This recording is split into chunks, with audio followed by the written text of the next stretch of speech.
Hey guys, and welcome back to the Stanley Parable of the Doors. So, let's get to the game playing. Let's just play the game. Okay, so...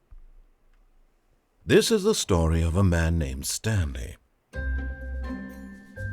Stanley worked for a company in a big building where he was employee. Oh, I can't remember what All of his co-workers were gone. What could it mean? Stanley decided to go to the meeting room. Perhaps he had simply missed a memo. turn off all these computers, they actually do something. And someone told me they do actually do something. And checking all the doors as well. When Stanley came to a set of 2 open doors, he entered the door on his left. This was not the correct way to the meeting room, and Stanley knew it perfectly well. Perhaps he wanted to stop by the employee lounge first, just to admire it. Ah, yes, truly a room worth admiring, but eager to get back to business, Stanley took the first open door on his left. Stanley was so bad at following directions, it's incredible he wasn't fired years ago. So, there's a bit of an ending that... Look, Stanley, I think perhaps we've gotten off on the wrong foot here. I'm not your enemy, really, I'm not. I realize that investing your trust in someone else can be difficult, but the fact is that the story has been about nothing but you all this time. There's someone you've been neglecting, Stanley. Someone you've forgotten about. Please, stop trying to make every decision by yourself. Now, I'm not asking for me, I'm asking for her. This is it, Stanley. Your chance to redeem yourself, to put your work aside, to let her back into your life. She's been waiting. That's her, Stanley. You need to be the one to do this. Oh, no, you can't. Did you just unplug the phone? I did. No, that wasn't supposed to be a choice. How did you do that? You actually chose incorrectly? I didn't even know that was possible. Let me double check. No, it's definitely here, clear as day. Stanley picks up the phone. He's taken to his apartment where he finds his wife, and the two pledge themselves to one another. Music comes in, fade to white, roll credits. Not picking up the phone is actually somehow an incorrect course of action. How is that even possible? None of these decisions were supposed to mean anything. I don't understand. How on earth are you making meaningful choices? What did you... Wait a second. Did I just see... No, that's not possible. I can't believe it. How had I not noticed it sooner? You're not Stanley. You're a real person. Yeah, all this time. I can't believe I was so mistaken. This is why you've been able to make correct and incorrect choices. And to think I've been letting you run around in this game for so long. If you'd made any more wrong choices, you might have negated it entirely. It's as though you completely ignored even the most basic safety protocol for real-world decision-making. Or did you not grasp the severity of the situation? Well, I won't have that kind of risk on my watch. I'm going to stop the game for a moment so we can educate you properly on safe decision-making in the real world. Please observe this helpful instructional video. Right, because this video has some questionable things set inside of it, I'm going to skip it for you. Okay, the video is complete, and the only reason I didn't show it is because something that it said may go bad with the YouTube community guidelines, so I did not show it. But I've skipped it now for you, and we're going to continue playing the game. Ah, welcome back. You may have noticed that this room has begun to deteriorate as a result of narrative contradiction. But not to worry. Now that you're properly informed on good decision-making, we're going to revisit a choice you made just a few minutes ago and see what the correct thing to do would have been. This way, please. Alright.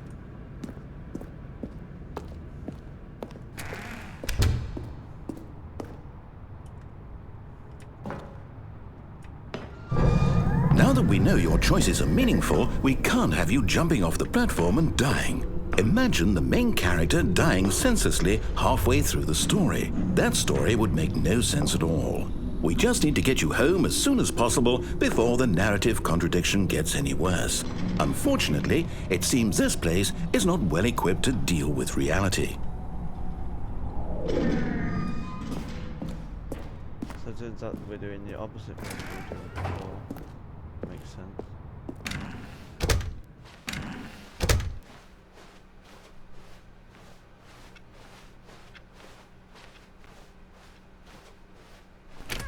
Almost there. You'll take the door on the left, back to the correct ending, the story will have resolution once again, and you'll be home free in the real world. As I was saying before, he rudely interrupted me. I was going to say, I love the fact that we're going through the game backwards. I never thought I'd be doing this, but I am. Now remember, all you need to do is behave exactly as Stanley would. That means choosing responsibly and always putting the story first. I'm quite sure you'll be up to the task. Just follow my lead and you'll be fine. All right. When Stanley came to a set of 2 open doors, he entered the door on his left.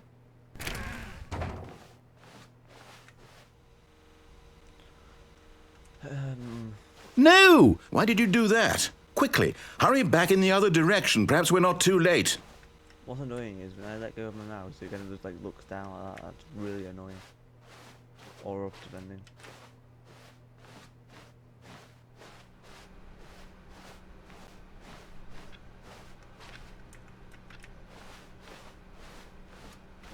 Oh, it's ruined. I can't believe, after everything we talked about, that my story, you've destroyed my work. Why? For what? What did you get out of that? What did you think was so special about seeing the game undone, left here like so much garbage? It's worthless now. And what am I supposed to do? Even if there were a way to continue, would it be worth it? To know that my story is now incorrect? How can I go back to that? I can't erase that knowledge. I'll have to live with it forever, reliving its impossibility forever. I couldn't live that way.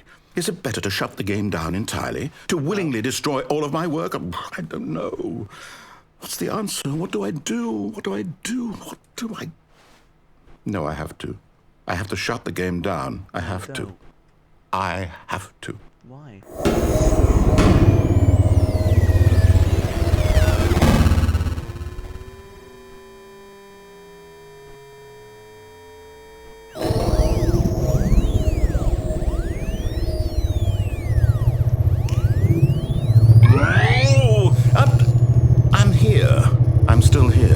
Here in this pile of rubbish, with you who thought you were so clever. Now look where we are. My entire game is destroyed. It was the only thing in the world that was mine, and you've run it into the ground. What, did you think that would be funny? You just had to see? Didn't I impress upon you how important it was to be like Stanley?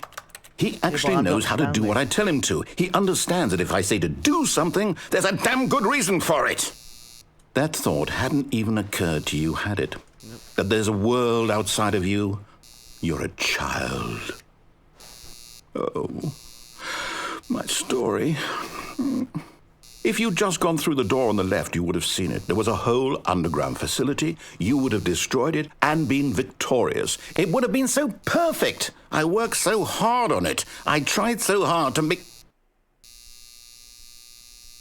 behave exactly as Stanley would. That means choosing responsibly and always putting the story first. I'm quite sure you'll be up to the task. Just follow my lead and you'll be fine. All right. When Stanley came to a set of 2 open doors, he entered the door on his left. Okay, I'm going to do it again, but this time I might not do it. No! Why did you do that? Quickly, hurry back.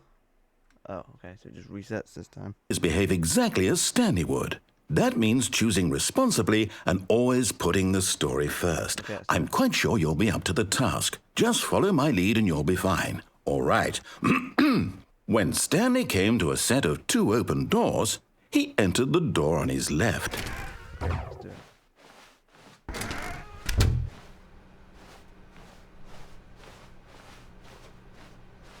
Oh, look, it's amazing now. Happy? Yet there was not a single person here either. Feeling a wave of disbelief, Stanley decided to go up to his boss's office. Hoping, coming to a staircase, Stanley walked upstairs to his boss's office. What is this? Stepping inside his manager's office, Stanley was once again stunned to discover not an indication of any human life. Shocked, unraveled, Stanley wondered in disbelief who orchestrated this, until he saw the door with a voice receiver next to it. Surely behind this door lay all the answers to his questions. And beyond all probability, he knew the passcode. He had seen it on his boss's computer just last week. Night Shark 115. Was this the code to open the door? Would it still work? There was only one way to find out. Stanley had been trained never to speak up, but now he would draw from within himself the courage to face the unknown. He drew a sharp breath and then spoke the code. Night Shark 155.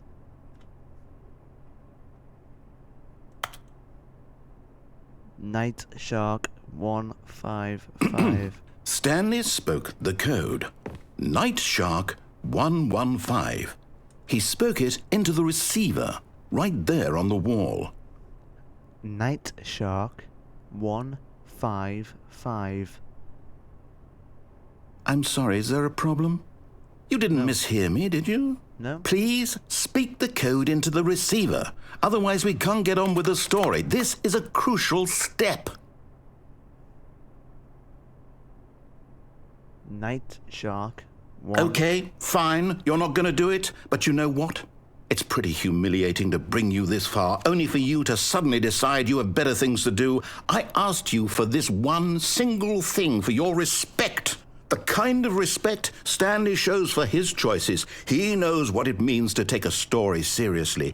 If you didn't want to see what I had to show you, then why did you come here? You had a choice, you know. You could have gone through the door on the right. You could have done whatever the hell you wanted over there. Why did you come this way? Speak. Say something to me. Explain yourself, you coward. You...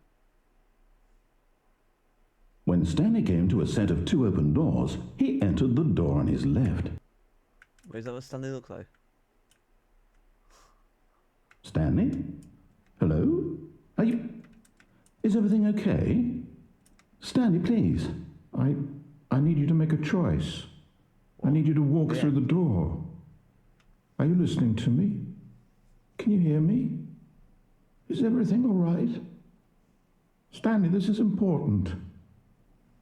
The story needs you. It needs you to make a decision. It cannot exist without you. Do you understand me? Whatever choice you make is just fine. They're both correct. You cannot be wrong here. We can work together. I'll accept whatever you do. I simply need you to take that step forward, please. Choose. Do something. Anything. This is more important than you can ever know. I need this. The story needs it. So, you hear me? Are you there? Are you listening to this? Stanley, are you there? Okay. It's okay, I can wait.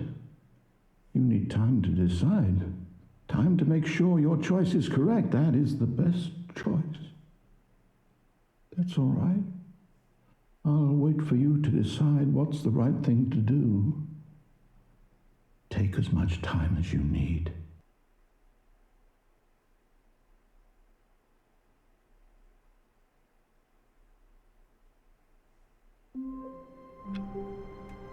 And there you have it, there you go. So, thank you guys so much for watching. I'll see you guys in another Stanley Parable video. Yeah, bye.